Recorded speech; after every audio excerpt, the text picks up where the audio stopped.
I don't want anyone to get the impression that I have given up on the search for the different Pentagon locations, that network we were investigating. What I found was organization was going to be paramount in making that all make sense.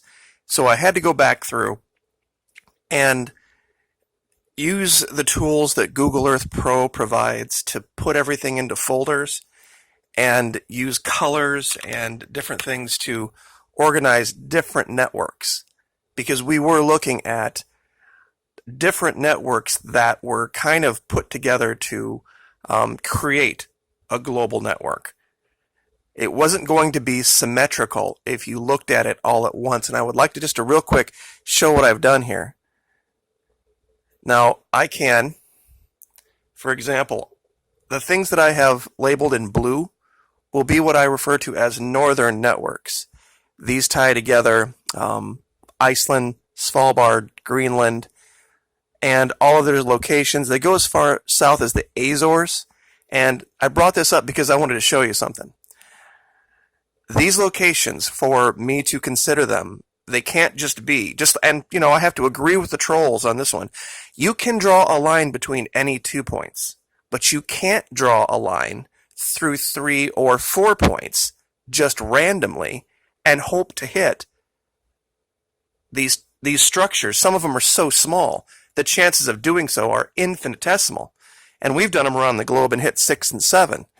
So the one in the Azores, though, I really wanted to show you guys because this is just absolutely insane.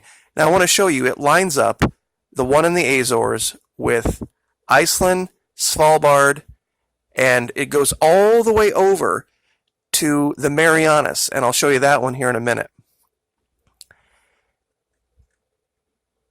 Now this location here was prime candidate for Plato's Atlantis. And I don't think when we're looking for Atlantis we need to be so hung up on finding just one place. Because if it was a civilization, they probably had different locations around the planet that would have been very similar. Now, on this tiny, tiny island called Terceira in the Azores, there is one location where it is pretty much solid jungle around this crater. But inside this crater, at the very top, with virtually no evidence of any human activity anywhere around it, there is once again, like we have showed so many times, an area in the trees that trees just don't grow. And is it a 3-sided area or a 7-sided area? No, it's a 5-sided area.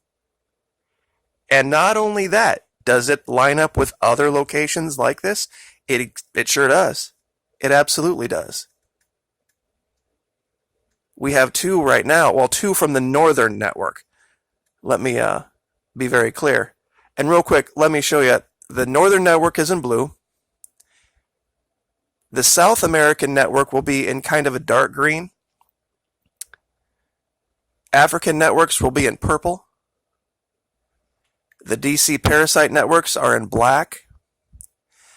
The Stargate network, you won't kind of hardly see this one, will be in white down here. And as will all Antarctic discoveries be either circled in white or labeled in white. The Polynesian networks will be in a light blue. North American networks are going to be in kind of a lighter kind of electric green. They come out of a place called Blythe that we discovered about a week ago. Networks that come out of the Middle East and Russia and Asia will be tan. And I think that's all of them. Now, one of the things that I found, and I know this is going to look like a hodgepodge when I turn it on, I'm going to turn them all on real quick just so you can see this. All roads lead to Iceland. Virtually every single color. The purple you can't see, but it's the line that comes out of Namibia that goes through Stonehenge And the reason I have this section of it labeled purple is just because the Namibia network is a lot more prevalent. This would have been what they would have needed, honestly. And when you take into account continental drift and seismic activity and different things, that they line up as well as they do is frightening. But real quick, let's go over to that location. So we have that one in the Marianas, or not the Marianas, the Azores here. And it goes through our location in Iceland, as do 7 other things right here. That location tracks straight through the location in Svalbard. And this was a tiny location too. I wanted to show this because it's something that I'm actually correlating with Antarctica. I know a lot of you thought, why are you looking for the dragons? Why are you looking for all this stuff? It was the prevalence of what could not be mistaken for anything other than Viking symbology. All of their runes are all over everything down there. That thing that I referred to as like a figure 8 was really closer to the Viking symbol of Othelus. And when you look at the different things around it, there's literally, do you remember me talking about the hydrophobic nature of some of the art down there? Meaning that they would create these large pictographs where snow just wouldn't cling to certain areas, and it would create images. Well, I think they've done that here. This is how I found this particular location in Svalbard. You tell me that's not an arrow pointing to this particular location? And I really think it's an arrow fortuitously. I really believe it's a Norse symbol. I really believe that most of these networks either came out of Africa or came out of the Northland. And they might have actually started in Antarctica and then made their way to the northern climes. Because if you could ever put 2 places on the globe that would fit as far as the weather at least, and the geography, it would be Iceland, Svalbard, the Nordic regions, and Antarctica. There's so much in common between the 2 regions, it's just impossible to ignore it. But this would be nearly impossible to do in the Marianas, just outside of Guam. There is, and I want to show this, and I think this was one that was lost to time. There's a seamount down here, and I'm going to have to use the Windows zooming feature. Let's see if I can. I'll zoom my camera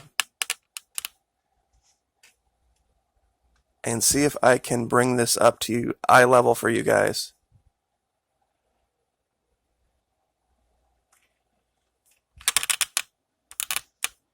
It's on the seafloor, but it's virtually perfect. I think this is one of those lost locations. Many people had come and said, have you searched the oceans? I'm like, yeah, I'm gonna. It's just going to be a very hard slog to find this stuff.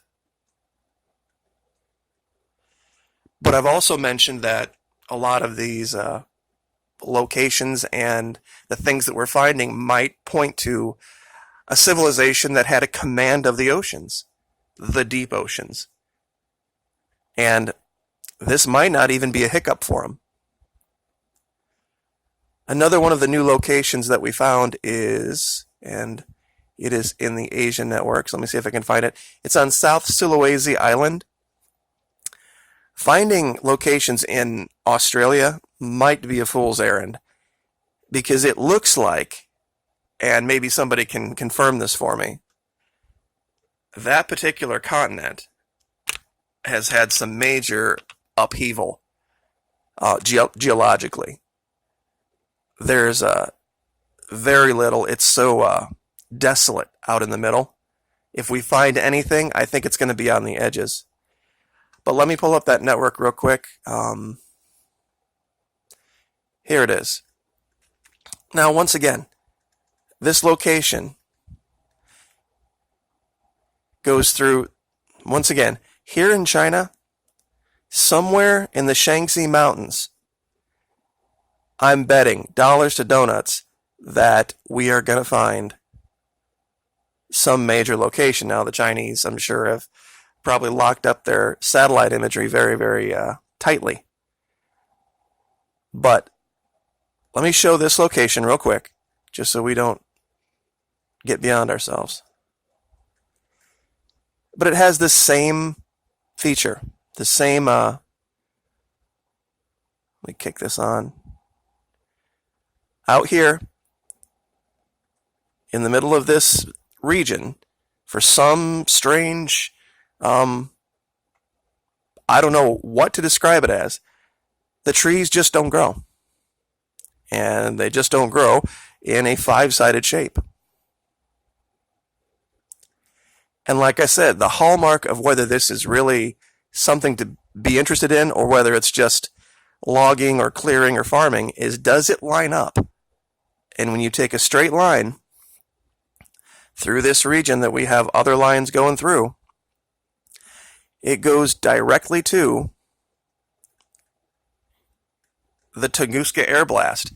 Now, I've taken the time to outline this. I watched a documentary on this, and the man described the damage as in the shape of somewhat like a butterfly, which is why he believes the explosion was in the air above and it created this shape. And he did a whole bunch of experimenting and showed how this occurred, and it looked fairly scientific, so it really does match what you see from the satellite too. Kind of two wings, but inside there is a region, and I have it kind of outlined in kind of a light peach, that has almost a pentagon-like shape to it. Might be something, might not. But that line that we just took from South Sulawesi, and you can see, of course, changes to blue, and it comes straight over and hits our location here in Svalbard that we were just at with the arrow. So, and like I said, and these are all networks we've put together, Asia and the northern networks, that are completely separate from the ones in the Yucatan in Brazil and DC that we have shown clearly. There's absolutely no possible way there could be any mistaking those networks, because it would be virtually impossible to find what we found in the Yucatan or in Brazil without using the technique of matching up these lines and following them. Plus, when you add in the fact that you can line up Rome, the Temple Mount, and take it all the way over here to New Zealand, and once again, forest, middle of nowhere, out in the middle, for some strange reason, the trees don't grow in a five-sided shape. And this, of course, connects to the Polynesian network that we've put together. And it just goes on and on and on and on. That's why, in this particular case, I don't mean to be ignoring it, but it's going to have to be done in a very, very organized way, or it'll get completely untenable. So, I just wanted to show that, and without any further delay, probably the single biggest find yet in Antarctica.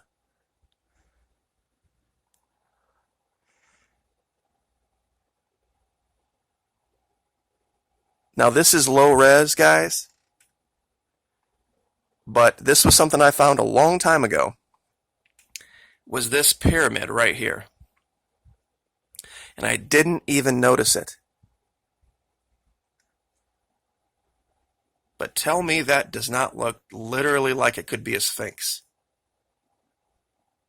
It's covered in ice and snow. I know it's low res. There's no layer where this clears up. But right behind it, does that or does that not look very suspiciously like a ship?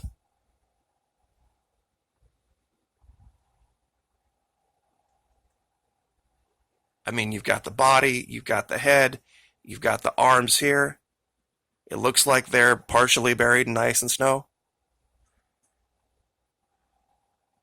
And you've got a pyramid nearby. Now, this whole shape nearby, we could talk specifically about for quite a while, because it looks like even a larger, like head-shaped figure here with arms. But anyway, once again, I'll leave these locations, and you can look at this for yourself. Like, share, subscribe, and we will see you next time. Thank you.